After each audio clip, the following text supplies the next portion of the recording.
declaration, perakuan. Perakuan ini adalah janji dia jika sekiranya dia dipilih untuk menjadi ahli parlimen kawasan Bukit Bintang. Di dalam ucapan saya pada petang ini tadi, saya telah menyatakan bahawa beliau merupakan satu-satunya calon di seluruh negara yang ada perakuannya sendiri. Di peringkat nasional, Barisan Nasional telah pun melancarkan manifesto aku janjinya. Janji ditepati. Di peringkat negeri, wilayah persekutuan pun telah melancarkan manifestonya. Janji di kota. Dan di Bukit Bintang, Saudara Frankie Gan telah melancarkan perakuannya. Dan saya pasti sebentar lagi di dalam ucapan Frankie Gan, dia akan menghuraikan lagi apakah perakuan-perakuan yang dibuat di dalam perakuannya itu. Tapi boleh dikatakan apabila kita baca perakuannya itu, ianya adalah untuk meningkatkan lagi mutu kehidupan rakyat di dalam Bukit Bintang ini, sama ada melalui ekonomi ataupun sosial. Jadi tuan-tuan dan puan-puan, kalau kita lihat dari sudut ini sahaja pun, kita dapati bahawa Frankie Gan ini memang benar-benar beriltizam, cukup komited untuk memberi khidmat yang terbaik kepada tuan-tuan dan puan-puan semua, sehingga kan dia mempunyai perakuan dia sendiri. Kalau kita banding dengan calon satu lagi itu daripada parti DAP, saya nak tahu saya nak tanya sama ada tuan-tuan dan puan-puan tahu di manakah calon DAP Parlimen Bukit Bintang pada malam ini? Mana dia? Adakah dia tengah kempen di tempat-tempat lain di dalam kawasan Bukit Bintang? Adakah?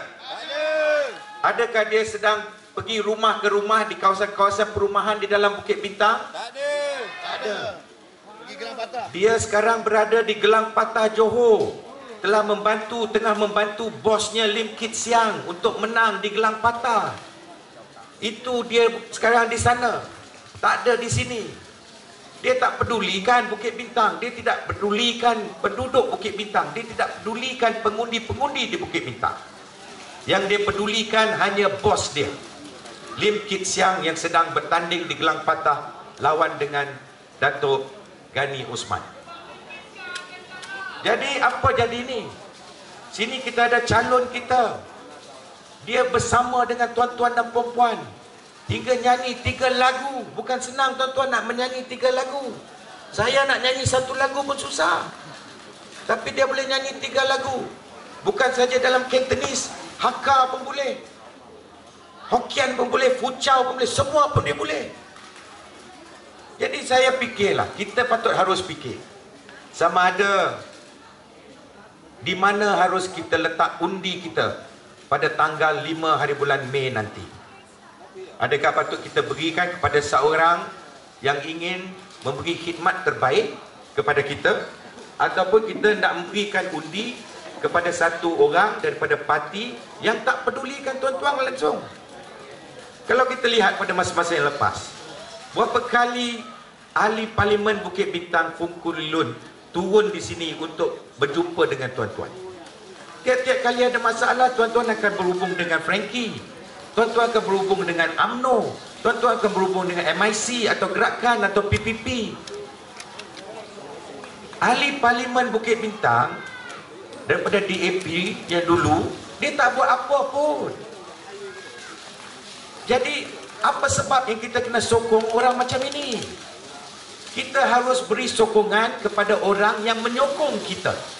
Kita harus beri sokongan kepada orang yang boleh menyuarakan masalah kita di Parlimen, yang boleh bersuara di Parlimen. Saya tak pernah dengar pula Fungkulun bercakap di Parlimen pun. Tak cakap apa pun, sengap saja. Jadi saya fikir apa gunanya ni? Dan sekarang kita lihat DAP semalam buat press conference. Lim Guan Eng buat press conference, dia mengatakan apa? Dia kata kerajaan ini sebanyak jahat telah menganiayakan DAP, tak boleh pakai logo untuk penamaan calon hari ini kerana CEC telah tidak diiktiraf. CEC DAP, Central Executive Committee. Tetapi hari ini dia guna logo. Kita tengok bendera DAP ada merata. Jadi apa yang dia cakap? Tak habis-habis nak tipu rakyat, tak habis-habis nak tipu pengundi. Inilah kerja dia orang. Jadi saya harap benar-benar bahawa tuan-tuan dan puan-puan akan memberikan peluang keemasan ini kepada Frankie Gunn supaya dia dapat menyuarakan, dapat mewakili tuan-tuan dan puan-puan di parlimen. Itu yang penting. Apakah yang kita nak buat sekarang ini? Pertamanya nak memastikan bahawa ahli parlimen yang kita pilih dapat mewakili kita, dapat menyuarakan masalah kita di parlimen. Itu pertama. Kalau dia pergi nak buat diam saja, duduk kutip allowance daripada parlimen, itu sesiapa pun boleh buat. Tetapi kita nakkan orang yang betul-betul committed. Dan orang macam ini ialah Frankie Gunn. Jadi tolonglah berikan sokongan kepada beliau supaya beliau dapat mewakili tuan-tuan dan puan-puan di parlimen nanti. Keduanya, ramai orang kata Barisan Nasional ni sudah lama sangat, perlu diubah. Tuan-tuan dan puan-puan, biar saya bagikan sedikit pandangan saya. Ini nak ubah ni, bukan kita nak ubah baju, bukan kita nak ubah seluar, bukan kita nak ubah lagu yang kita menyanyi. Kita nak ubah kerajaan. Ini bukannya satu perkara yang mudah. Kita mesti fikir betul-betul. Ini untuk masa depan anak cucu kita. Ini untuk masa depan kita sendiri, pembangunan negara, keamanan negara, kestabilan negara. Kita tak boleh ubah sesuka hati. Fikir betul-betul. Kalau kita betondakkan keamanan, kestabilan, kemakmuran, maka Barisan Nasional sajalah yang mampu memberikannya kepada kita. Jadi saya benar-benar berharap bahawa pada tanggal 5 hari bulan Mei, apabila tuan-tuan dan puan-puan keluar pergi mengundi, fikir betul-betul masa hadapan anak cucu kita, dan keduanya seorang yang boleh mewakili kita, betul-betul mewakili kita di parlimen.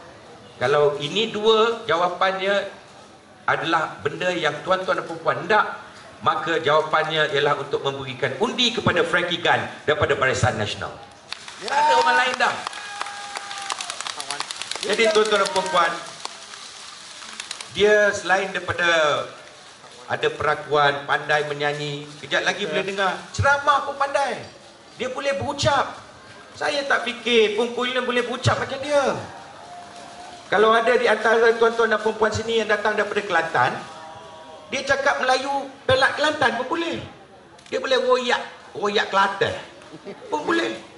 Baru-baru ni kita ada satu program di Kampung Priok. Kebanyakannya pengundi di situ daripada Kelantan, tetapi mengundi di Bukit Bintang. Dia naik, dia berucap bahasa Melayu pelak Kelantan. Nasib baik dia tak menyanyi pun pelak Kelantan. Kalau tidak, problem kita. Marah Tok Guru ni. Tapi itulah dia. Inilah orang yang saya nak memperkenalkan kepada tuan-tuan yang menjadi calon Barisan Nasional untuk P120 Parlimen Bukit Bintang. Inilah orang yang harus diberikan peluang. Inilah orang yang harus kita undi. Dan inilah orang yang harus mewakili kita di parlimen. Jadi dengan kata-kata itu, saya ingin mengucapkan terima kasih sekali lagi kepada tuan-tuan dan puan-puan kerana